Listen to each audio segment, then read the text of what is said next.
ಸಂಘಟನೆಗಳ ಜಂಟಿ ಸಮಿತಿ ಹಾಗೂ ಸಿಪಿಐಎಂ ಪಾರ್ಟಿಯ ನೇತೃತ್ವದಲ್ಲಿ ಸಾಕಷ್ಟು ಕಾರ್ಮಿಕರ ತೊಂದರೆಗಳನ್ನ ಅವರ ಆಗ್ತಾ ಇರ್ತಕ್ಕಂಥ ಅನ್ಯಾಯಗಳ ಬಗ್ಗೆ ಧ್ವನಿ ಎತ್ತಾ ಕಂಪ್ಲೀಟ್ ದೇಶದ ವ್ಯಾಪ್ತಿ ಮುಷ್ಕರವನ್ನು ಹಮ್ಮಿಕೊಂಡಿದ್ದಾರೆ. ಈ ವಿಚಾರವಾಗಿ ವಿಸ್ತೃತವಾಗಿ ಸಾಕಷ್ಟು ನಾಯಕರು ಮಾತಾಡಿದ್ದಾರೆ.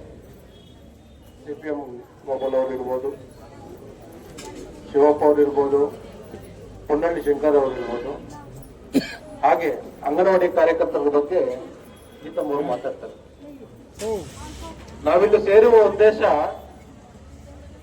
ಏನು ಕಾರ್ಮಿಕ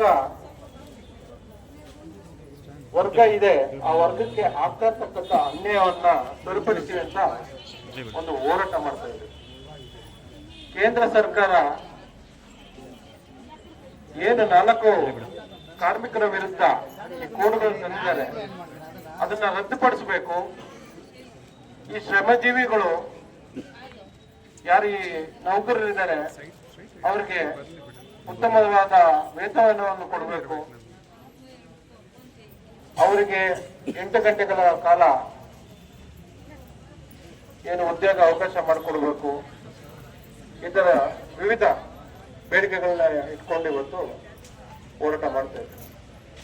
ಆ ಹೋರಾಟ ಮಾಡುವ ಕಿಚ್ಚಿರೋದು ಈ ಸಿಪಿಎಂ, ಈ ಕೆಂಪು ಜೆಂಡಾಗ ಮಾತ್ರ ಅಂತ ಹೇಳಿ ಇಷ್ಟಪಡ್ತಾರೆ. ನಾನು ಈ ಪಾರ್ಟಿಗೆ ಸೇರ್ಪಡೆಯಾಗಿ ಒಂದು ಹೆಚ್ಚು ಕಮ್ಮಿ 1 ವಾರ 15 ದಿವಸ ಆಗಿದೆ. ನಂದು ಮೊದಲನೇ ಪ್ರತಿಭಟನೆ ಇದೆ. ಈಗ ಸದ್ಯಕ್ಕೆ ಕೇಂದ್ರ ಸರ್ಕಾರದ ವಿರುದ್ಧ ಮಾತಾಡೋಣ. ಮುಂದಿನ ದಿನಗಳಲ್ಲಿ ರಾಜ್ಯ ಸರ್ಕಾರ ಹಾಗೂ ತಾಲೂಕು ಆಡಳಿತದ ಬಗ್ಗೆ ಮಾತಾಡುವಂತ ಸನ್ನಿವೇಶಗಳು ಇದೆ. ಪಟ್ಟಿ ಮಾಡ್ಕೊಂಡಿದ್ದೀವಿ ಏನೇನು ಮಾತಾಡಬೇಕು ಅಂತೇಳಿ. ಇದು ಆರಂಭ ಮಾತ್ರ. ಮುಂದಿನ ದಿನಗಳಲ್ಲಿ ಸಾಕಷ್ಟು ಈ ತಾಲೂಕಿನಲ್ಲಿ ನಡೀತಾ ಇರ್ತಕ್ಕಂಥ ದುರಾಡಳಿತಗಳ ಬಗ್ಗೆ ಮಾತಾಡುವಂತ ಸನ್ನಿವೇಶಗಳಿದೆ. ನಮ್ಮ ಹೋರಾಟ ನಿಲ್ಲಲ್ಲ. ನಾವೆಲ್ಲರೂ ಹೋರಾಡಿ ನಮ್ಮ ಹಕ್ಕುಗಳನ್ನ ಪಡೆದುಕೋಬೇಕು. ಹಾಗಾಗಿ ಅಂಗನವಾಡಿ ಕಾರ್ಯಕರ್ತರಿಗೆ ಕನಿಷ್ಠ 36,000 ವೇತನ ಸಿಗಬೇಕು. ಇರ್ತಕ್ಕಂಥ ಅಂಗನವಾಡಿ ಕಾರ್ಯಕರ್ತರು, ಬಿಸಿ ಊಟ ನೌಕರರು, ಆ ವರ್ಗದವ್ರಿಗೆಲ್ಲರಿಗೂ ಕಾಯಮಾಗಿ ಉದ್ಯೋಗ ಆಗಬೇಕು.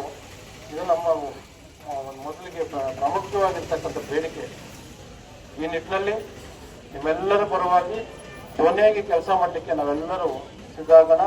ಒಗ್ಗಟ್ಟಿನಲ್ಲಿ ಬಲವಿದೆ. ಎಷ್ಟೇ ದೊಡ್ಡ ಏನು ಹೇಳ್ತಿರೋ ಪಲ್ಲೇಡರು ಬಂದ್ರು ಈ ಒಂದು ಜನಸಮೂಹದ ಮುಂದೆ ನಶ್ವರ. ಹಾಗಾಗಿ ಮುಂದಿನ ದಿನಗಳಲ್ಲಿ ಹೋರಾಟ ಇನ್ನಷ್ಟು ಚುರುಕುಗೊಳಿಸೋಣ. ನಿಮ್ಮೆಲ್ಲರ ಸಹಕಾರ ತಗೊಂಡು ಏನು ಇವತ್ತು ಮಾತಾಡಲಿಕ್ಕೆಲ್ಲ ಅವಕಾಶ ಕೊಟ್ಟ ನಿಮ್ಮೆಲ್ಲರಿಗೂ ವಂದನೆಗಳನ್ನು ತಿಳಿಸ್ತಾ ನಾನು ಮಾತನ್ನು ಮುಗಿಸ್ತೇನೆ.